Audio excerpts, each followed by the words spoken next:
Brothers and sisters, remember as well that this whole life, according to our religion, is a life of tests and trials. And therefore, every one of us will be tested and tried in different ways. But all of us are tested and tried.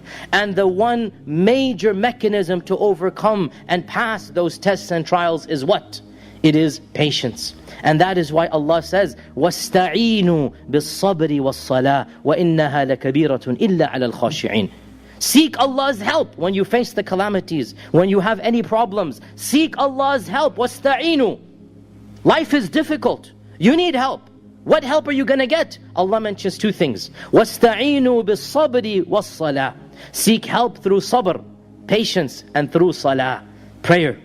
Our mother Aisha said, whenever our Prophet ﷺ was troubled with anything, whenever something bothered him, what would he do? فَزِعَ إِلَى الصَّلَاةِ. He would rush to stand in salah. Salah would make him calm. Salah would make him conquer those problems, those fears, those frustrations. So patience and salah are the two things that Allah has told us to seek help in. And also realize, my dear brothers and sisters, that beautiful verse in the Quran that Allah tells us, فَاصْبِرْ صَبْرًا جَمِيلًا.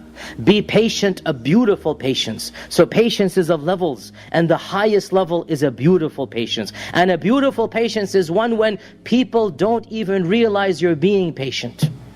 Nobody knows other than Allah that you're being patient. That is the perfection of patience. Nobody can see you're frustrated. Nobody can see you're agitated. Nobody can see that you're feeling anger. You have mastered it so much that only Allah knows. And that is the perfection which Allah says, فَاصْبِرْ صَبْرًا جَمِيلًا. Perfect your patience until it is a perfect and beautiful patience. And the final hadith that I'll remind myself and all of you is that how does one achieve patience, my dear brothers and sisters? Well, there's no easy mechanism. Fasting is one of them to perfect our fast. But the main mechanism of achieving patience is to want patience from Allah subhanahu wa ta'ala. To be eager to be patient. To be greedy to be blessed with patience. And this we learn from the beautiful hadith of Sahih Bukhari. And it's such a simple, such a profound hadith. It's a hadith that I want us to memorize so that we are prepared for when a calamity strikes us.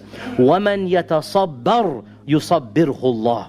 وَمَنْ يَتَصَبَّرْ يُصَبِّرْهُ اللَّهُ. Whoever desires to be patient, يَتَصَبَّرْ, he actively wants to be patient. يُصَبِّرْهُ اللَّهُ. Allah Azza wa Jal will give him the patience he requires. What a beautiful hadith. There is no magic trick. There is no mechanism other than wanting to be patient. وَمَنْ يَتَصَبَّرْ. When the calamity happens, you realize, you know what? I need to be patient. Oh Allah, help me to be patient. وَمَنْ يَتَصَبَّرْ. Whoever wants that sabr, يُصَبِّرْهُ اللَّهُ. Allah will give him that sabr that he or she needs and requires. It's that simple, my dear brothers and sisters. You want to be patient? Then demonstrate to Allah, show to Allah, have that desire. And guess what? Allah has promised. You want that patience, you will get it. And Allah subhanahu wa ta'ala tells us in the Quran, وَلِرَبِّكَ فَاصْبِرْ. If you are patient for your Lord, وَلِرَبِّكَ فَاصْبِرْ, then you will get it. And this is, by the way, of the first commandments that was given directly to our Prophet ﷺ by Allah. Of the first commandments, Surah Al-Muddathir, the first commandments that came down. Ya ayyuhal muddathir, of the first commandments, Allah tells our Prophet ﷺ, وَلِرَبِّكَ فَاصْبِرْ. Directly to him, singular. Allah is speaking directly to him. Be patient for the sake of your Lord for the rest of your life ahead. This is the advice I give myself and all of you. We need